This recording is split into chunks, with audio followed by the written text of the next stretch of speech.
Hey, welcome to LongShots TV, guys. Welcome in on a Friday night. This is our premiere show of the week. Welcome in, Donnie Rightside. How you doing today, brother? Doing good. Let's see what's popping for tomorrow in college football, Tony. All right, sounds great, man. I'm kind of excited about this week's games, and we'll pick a half dozen or more here, maybe a dozen games, and we'll run them down for the guys, everybody watching. I know we got viewers all the way around the world now, so that's a good thing. Just everybody remember to like the channel, subscribe so you can see what's going on, and remember our contest for October. All new subscribers this month are automatically entered into a prize pool to win 1 week of football picks, premium football picks from LongShots TV. So don't want to miss that. All right, Donnie, anything happening on your side that you wanted to maybe shout out there? No, I mean, not much. Just, of course, you can check me out, DonnieRightside.com, and the great team at TrendBetting.com. But I'm excited about this week of football, Tony. I haven't fired on any games yet this week. Really been sharpening the knives for Saturday. I have a lot of good ones that are picked out right now. Fired on 2 games so far, but there are 3 more that I do like, and I'm excited to go over this slate with you tonight, Tony. Awesome, awesome. And I have picked 1 game so far in college football, locked it in. It is my upset play of the month. Let's do it. Let's get it right into that one. Let's do it. Okay, let's get into that one. That game is going to be, you're going to have to scroll down just a little bit for me. Syracuse. Yeah. I love it when you laugh like that. Oh, boy, we're going to go to battle on this one. Yeah, we are ready. Let me get down to it so I can see what the current right there. Syracuse at Wake Forest. The line is now, it opened at 3 and is now at 4. And boys, I got to tell you, I think Wake Forest is going to get creamed at home. I'm on the complete opposite side. I see Syracuse getting worked in this one. So I'm going you to go first on this one. You tell All me right, your side, and we'll go my side. We'll let the listeners decide this I'm one. going to tell you what, it's kind of simple, but Syracuse is in a position right now where they need to keep pace. All right, and they're going to come out firing, and I believe that the Orangemen are a much better team than they've showed so far this year. Wake Forest has shown us what they have. They're a so-so football team and had a lot of trouble hanging with, can't remember who they played last week, but they just don't have the offense. The offense struggles. They turn the ball over a lot. They can't score in the red zone. And I don't know if what it is, call it a gut feeling, Donnie, but I say take Syracuse on the money line here for a big payday because they're going to roll. And when you get one of those gut feelings, you just got to go with it. Instincts. I see the point on there, and I see Syracuse on the firepower. But Yeah. a lot of things are going against Syracuse in this one. It's a dome team headed outdoors. Now, the Hurricanes not going to directly hit North Carolina, but this game is expected rain and wind conditions. And when you are a 5-wide spread offense, that's going to affect you. The second thing is Syracuse cannot stop the run. The best running back Wake Forest has is making a return this year. Missed the last 3 games after getting a knee injury, ran for 100 yards in the opener. He's a freshman running back. The other key ingredient in this game is Syracuse is without its top 3 offensive linemen for this game. Throwing a little wind condition, you don't run the ball so much. The good thing about it is that the game is on turf. So if you are rushing the passer, that's going to give you an advantage on that one. And also, the one thing you can't take from this Wake Forest team is they lost to NC State. NC State this year is going to finish in the top 10 in the final rankings. You heard that here. They are going to beat Notre Dame tomorrow, which eviscerated Syracuse the week before.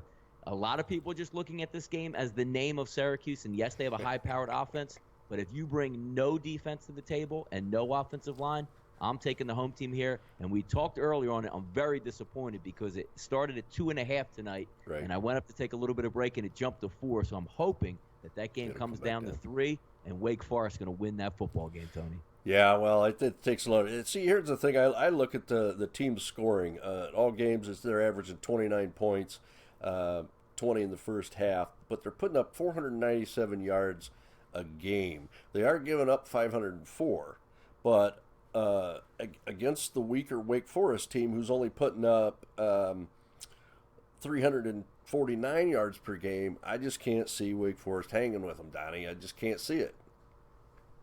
I mean, if you want to take a, I mean, you got to look at the wins that they've had. I mean, Tulane was the first game on the road, 7-3 for Wake. They beat a decent Duke football team, beat Delaware, beat a decent Indiana team who did beat Michigan State last week and beat them on the road. Yep. If you look at the NC State game, it was 23-3. They made a comeback, fell short, 33-16. But NC State is a really good football team. You'll see that this weekend when they beat Notre Dame at home. I just figure a home team against a dome team outdoors, if you can't play defense, I can't bet you. All right. So we're both different sides on that one, but yeah, no problem. We love those games. It gets a little feisty in there. All right, let's back it up and talk about Cincinnati at UConn. That's an 11:30 a.m. start. The line is UConn +3 right now. Donnie, I think if I had to lean one way or the other on this, I think Cincinnati's got a roll. They got a much better offense and defense. They're pretty well balanced, in my opinion. UConn has played better, but I don't think they can stay with them. Yeah, UConn's a tough team to back in this one. I wouldn't take this game either way. Again, if you were asking me directly, something is wrong with the Cincinnati team. Obviously, with the fact that Tommy Tuberville refuses to play Gunnar Kiel, who's the best player on that team. He's locked into the third quarterback position for some God knows reason. They don't get along. The starter, Hayden Moore, is out for the game, which leads again, I believe it's Rush Trail is the name, who hasn't shown too much. And the one thing that happens is when you go to Connecticut, they take the game into the gutter. I don't really have a lean either way on this one because I don't like Connecticut-style football. You know, they just, slow the game completely down. Cincinnati, the more talented team, absolutely, but I don't trust them on the road with technically what is their third-string quarterback. Okay. Moving on here, let's jump down to Iowa State, 1-4 at Oklahoma State. Oklahoma State is giving up 17 points in this game, Donnie. To me, just looking at the numbers, Oklahoma State in their current season performance, they're just, they're 25% ahead in every aspect of yards, and I don't think that they would have any trouble covering the 17 here. Yeah, I mean, you're looking at the total in this game, Tony, at 67 points. That'll tell you right away that minus 17 is not going to be a problem if they really want to put the pedal to the metal in this one. I agree with you. I think Oklahoma State has hit their strides, going to start rolling a little bit. And the one thing, again, I like to talk about is Iowa State is giving up 260 yards on the ground. That's 5.4 yards a clip. So what does that mean at the end of the game, Tony? When you're running the clock out with the lead, as Oklahoma State should be, they're going to be ripping off chunks. So there's not going to be a take a knee or do whatever. If they're up 14 late, 3 or 4 handoffs might gain 35 yards and get you the cover here. So I would lean towards the big home favorite here just because Iowa State, yes, they got a decent win, but they're going on the road in a tough environment where, again, Oklahoma State is going to push the pace of this play, and if you can't stop the run, it's hard to get the cover. Yeah, that's very true, very true. All right, since we brought it up earlier, or you brought it up earlier, the Notre Dame game, Notre Dame's 2-3, NC State 3-1. The line is, where are we at on that? 2.5, 3 on some books I'm seeing. You said NC State? They're going to win this football game, yes. And this is another one that I disagree with you on. I think Notre Dame's going to come in there and cover. The reason is rushing. I mean, they're going to be able to rush the ball over NC State, in my opinion. Their defense is better than average, but I just don't think late in the game that they can stop Notre Dame's running game. Here's what I like about NC State in this one, Tony. Notre Dame, awful defense. You can do whatever you want against that defense. Notre Dame's only prayer is going to be get a couple turnovers, but here's where the factor comes in. Finley's the starter in this game. 9 touchdowns on the season, 0 interceptions. Yeah. They have a top 10 back in the country in days. 75 carries, 437 yards. That's 5.8 yards per clip. Their backup running back, 7.3 yards per clip. And their third-string running back is 5.4 yards per clip. If you look at Notre Dame, they're giving up 186 yards per game on the ground. That's going to spell doom. And the one thing that NC State does is they bring a defense only allowing 99 yards per game on the ground. NC State's going to win this game. This line opened up as Notre Dame favored by 3, completely flipped. And I agree 100%. It's going to be a rain slog game, and I'm going to take NC State with the better defense in this one to come out ahead by 7. Even though Notre Dame has played a much tougher schedule at this point in the season, you give them that much? Well, I mean, if Notre Dame played a tougher schedule, usually I would give them a bonus. But the fact is, they haven't even beat anybody. They're 2-3. They lost to Duke. I mean, Duke went into Notre Dame and did whatever they wanted on offense. NC State is 5 times the team that Duke is. I just look for it again. If you can't play defense for me, you're not going to be able to win the ball game. I mean, they beat Nevada, which is a terrible team. I mean, Notre Dame lost to Texas. I mean, Texas gets routed weekly. So I just look at the same thing. Notre Dame in this one is more of a name than actually a team. Can they put up points? Absolutely. But NC State is better on offense and defense, and I think they're going to show it at home in the rain, no less. Okay. All right. Yes. Let's move on down to the Big Ten and go with Indiana at Ohio State. Ohio State's giving up 28 in this game. Line opened at 32. I think Ohio State should probably have their way with Indiana, but Indiana's also one of those teams, and they are 3-1. Mm-hmm. Indiana's one of those teams that can at will go over top, and if they get that passing game going, could stay close to Ohio State. What do you think, Don? Yeah, I mean, it shocks you when you see that number. Yeah. This is not, most people think of Indiana. You think of Indiana in the early 2000s where it's just, a 3-win program. They're getting run over. Like what Purdue is right now in the Big Ten. That's usually what Indiana is. But Indiana, over the years, has quietly gotten much, much better. But that line is going to tell you everything you need to know. I mean, you're going to have to win by over 4 touchdowns in this game in a conference game against a decent team. Right. The one thing that makes it tough is Ohio State. They can score on anybody anytime, and they give up no points. It's hard enough just to get a scoring drive mounted versus Ohio State than actually running up and down the field. And the one thing that Urban Meyer never worries about doing is running up the score. Score doesn't matter. If he's up 40 points in the fourth quarter, they're still running it, throwing it, and blitzing on defense. It's a tough – if you're asking me, I love just to take points. But my goodness, watching Ohio State as a heavy favorite week after week and watching them just bludgeon teams is amazing. So, I mean, I would lay off this game altogether. But if I was leaning a certain way, I mean – look at the games they've had, Tony. At home, Bowling Green, who was supposed to be good coming into the season, 77-10. Yeah. Tulsa, who's a high-powered offense, 48-3. Oklahoma, as much talent in the country, 45-24. Rutgers, who showed that they could put up points, 58-0. I mean, it's scary to step in front of that buzzsaw right now. If you say, which way are you going to go? Ohio State is a dominating team. I wouldn't want to get in front of that train. Yeah, they are. Matter of fact, I read an article earlier this morning, Donnie, that said, something to the effect that Ohio State, in their opinion, should be the number 1 team in the country right now. What do you think? I would almost. I mean, aside from it's hard for me just to take Alabama out of the top spot until I see it happen because I don't know if it can. But Ohio State's the one team that can go toe-to-toe, coaching staff, players, talent, scheme, everything. And that tells you everything you need to know. Ohio State is favored by 28.5. The over-under is only 60. So Vegas is looking at this game 45-10. And I think that's what it might end up. Okay. All right, let's go run down there to Virginia Tech 3-1 at North Carolina 4-1. And let's see, the line on that is 1 to 1.5, depending on where you look. My book shows it opened at 6.5. Quickly come down. So I think this is a pretty evenly split match. However, I think North Carolina at home is probably going to cover that 1.5 line, Tony. I'm on the opposite end as well. I think Virginia Tech wins this by 7, if not more. Now, the reasoning, again, comes into be. You have maybe a top 3 defense in the country at Virginia Tech. Virginia Tech didn't play last week. They sat at home. Bud Foster's one of the best defensive coordinators in the country. He had 2 weeks to prepare for this offense. North Carolina, you saw him on TV, a huge, monumental, ACC shifting school, top 5 victory of all time over Florida State in the last seconds. They're going to come in with a little bit of a hangover. Now, here's where the game is going to be won and lost. North Carolina, Durham, North Carolina, and Chapel Hill almost side by side with Raleigh in that little triangle. Right. You're going to get a little bit more rain, a little bit more wind in this one. UNC is a finesse team. They like to pass the ball, one of the best quarterbacks in the country. That's not what's going to happen on Saturday night. The reason being is you're going to have to rely more on a running quarterback, which Mitch Trubisky is a stand-up pocket passer, very accurate.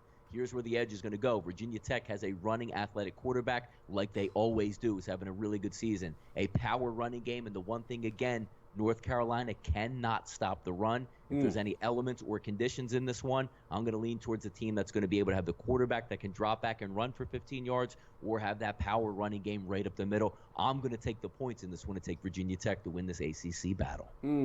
Okay. Definitely on different sides of that game from what we can find, but that's okay. That's what it's all about.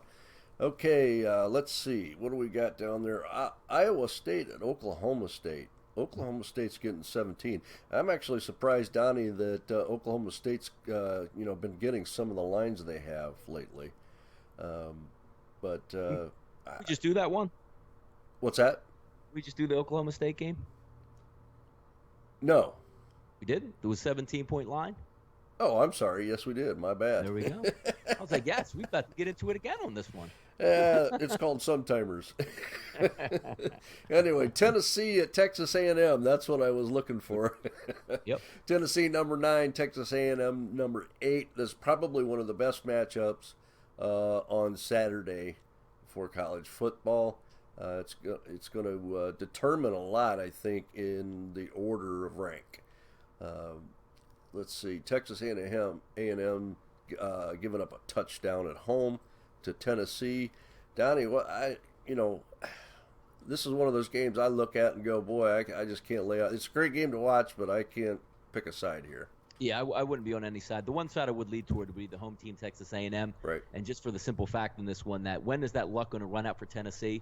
And if you take a key cog out of the game, which is Jalen Hurd, who is not playing for Tennessee this weekend, they're going to lean on their backup running back. I just see it as one of the tougher places to play in the country. And how many times can you get down double digits and throw Hail Marys and get back in the games? If you can get this line at 6.5, I would lean towards Texas A&M. Just for the simple fact is you can't do this every week, and eventually it's going to bite you. But again, I agree with you. I would not be capping this game one way or another, just a simple lean on that one and taking the home team, just because I think Texas A&M could put up enough points to win this game. And again, it's hard to go on the road in the SEC and win games. And when is the luck going to end? It might end this week. All right.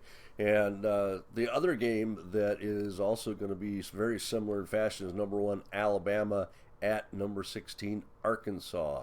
Arkansas is a plus 14 2-touchdown dog at home, which, Donnie, I love them dogs at home, especially against number 1 teams. Do you think this is upset week? I don't know if it's upset week, but I do think they're going to play them tough. And again, that's a key number there, 13.5. Maybe if you can get 14, you would lean towards the home team.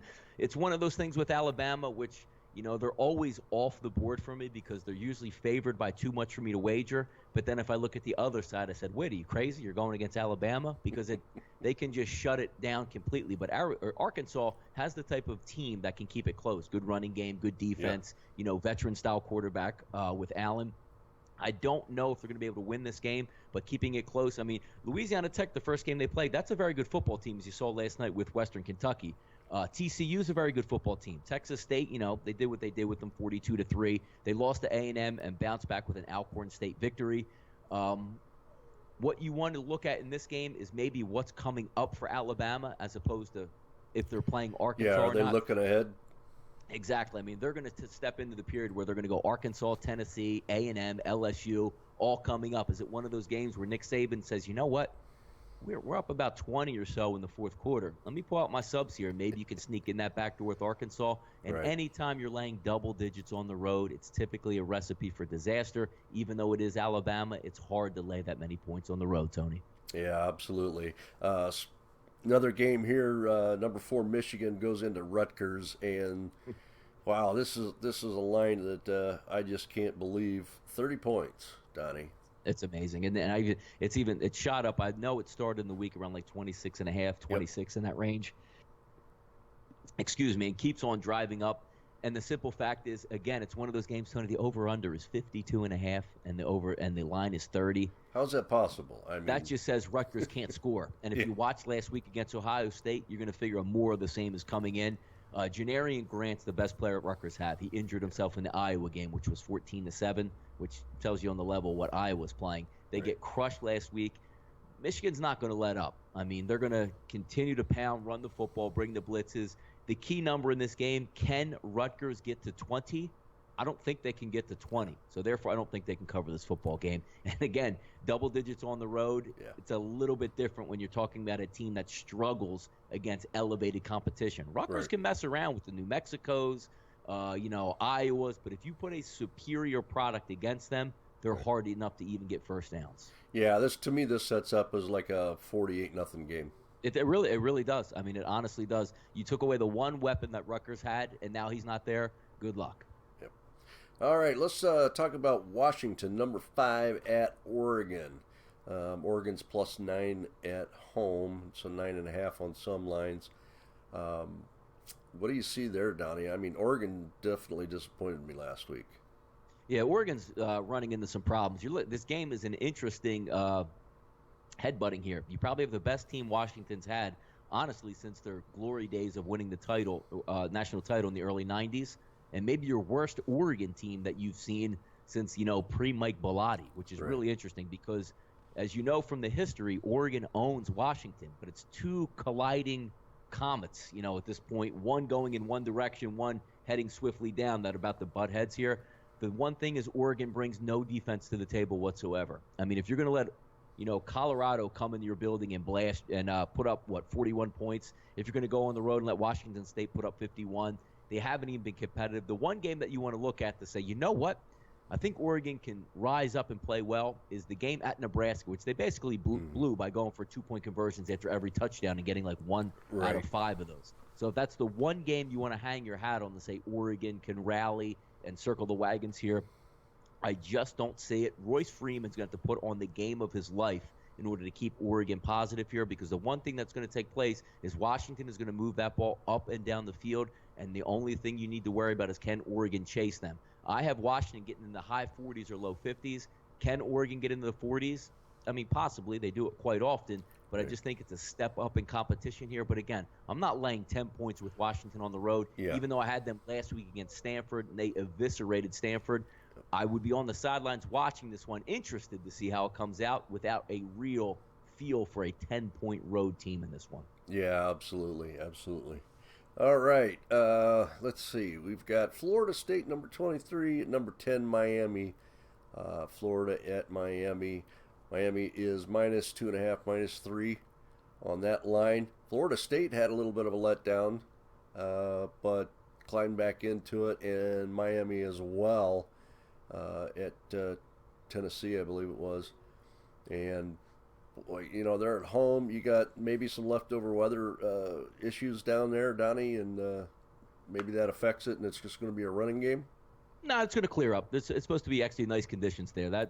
The Miami caught a little bit of a break being so far south where they landed in that northern area like St. Augustine, in places like that. So it's going to be nice and clear for the night. I don't know how many Florida State fans would actually travel down from Tallahassee knowing that was, on its way, but they're expecting a full crowd sellout in that building. And if Miami doesn't get it done in this game, I don't know when they're going to get it done. Right. Simple fact is, this is the time to beat Florida State if you're Miami. Right. They say Miami hasn't played anybody, but you only beat who's on your schedule. And how do you know Miami's playing good football? They're 4-0 against the spread, meaning that Las Vegas set a number, Miami crossed that number, and fairly easily in most of those games. So that's how you want to gauge on if they played anybody, did they play up to the capabilities they have. Florida State is out of the ACC competition. I mean, you have 2 losses in conference, it's a wrap. They're not going to win anything. Now, this is one of the biggest rivalries in college football. Will Florida State be excited to play in this game? Absolutely. But Miami has not been coached very well over the past decade. They finally have a real coaching staff, Manny Diaz, an excellent coordinator, Mark Richt, obviously, as the head coach. This is the time Miami's going to step up and grab them, but it is going to be a knockdown, drag-out fight right to the wire. I think Miami can cover this one, but when I say cover, the line's 2.5. It might be as little as 3 points, Tony. So it's going to be a great game to watch. I know that's one on my radar to sit down and crack a cold one and sit back and watch.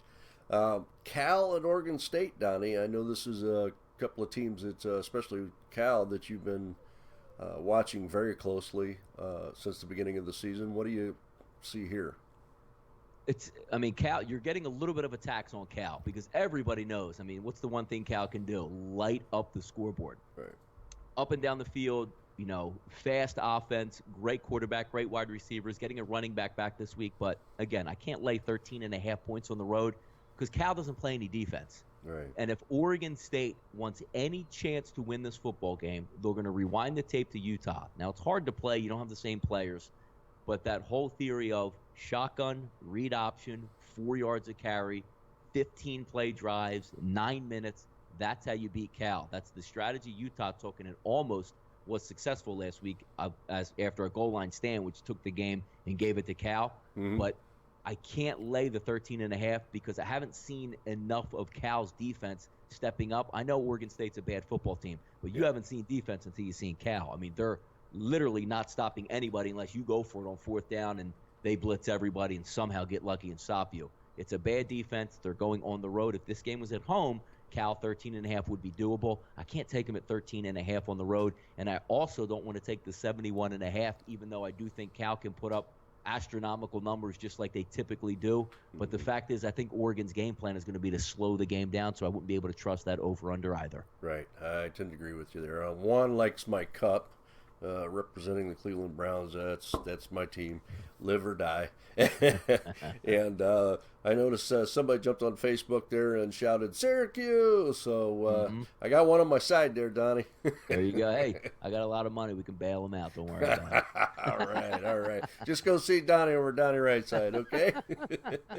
All right, let's talk real quickly. Washington State at Stanford. Stanford -7. They're giving up a touchdown. So real quickly, what do you see there, Don? Tony, I don't understand the line, to be quite honest. I don't either. I mean, Stanford has been overpriced all year. They beat a USC team that was down in the dumps, 27-10, without their quarterback, who is now, I should say backup. I think it was Max Brown, who's now is backing up the young kid. But last week showed you everything you needed to know. Even the UCLA game, they shouldn't have won the UCLA game. They should have lost that game. They get blasted at Washington. I know they're coming home. They're very tough at home. Coaching staff down at Stanford, they don't lose, 2 in a row or haven't lost 2 in a row in eons or whatever it is. But I don't understand this game because what Washington State can do is what Stanford can't stop. Stanford's top 2 cornerbacks out again for this game. Their top wide receiver, Wosu, he's out for this game. Their fullback, who paves the road for McCaffrey, he's out in this one again. And I just, for the life of me, I don't know if Vegas is just setting a trap, saying that the betting public has no idea who Washington State is. And if you think back 15 years, Washington State always stinks. And, oh, boy, Stanford's really good. I mean, I don't know what you're watching. If you watch Stanford, they're a one-man show. I get the one man is really, really good.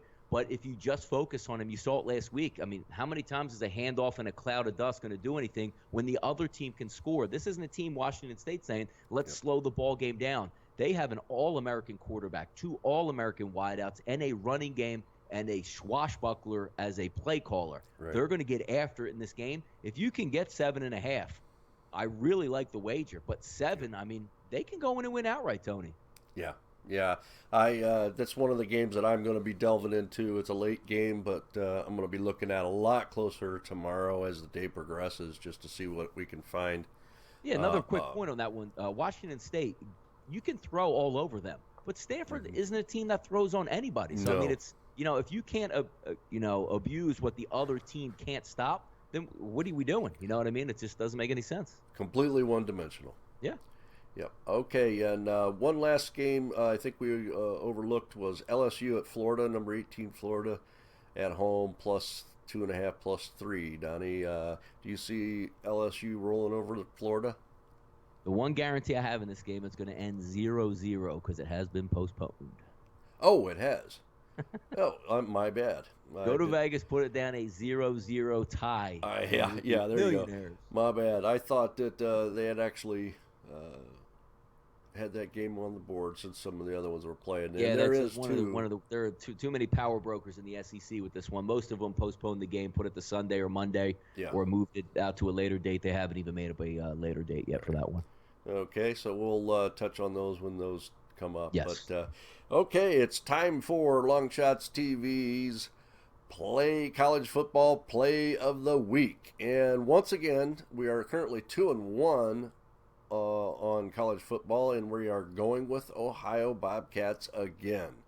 Won with them last week. I see no reason that they shouldn't win and cover the 12 or 11.5 if you can get it this week. What do you think, Don?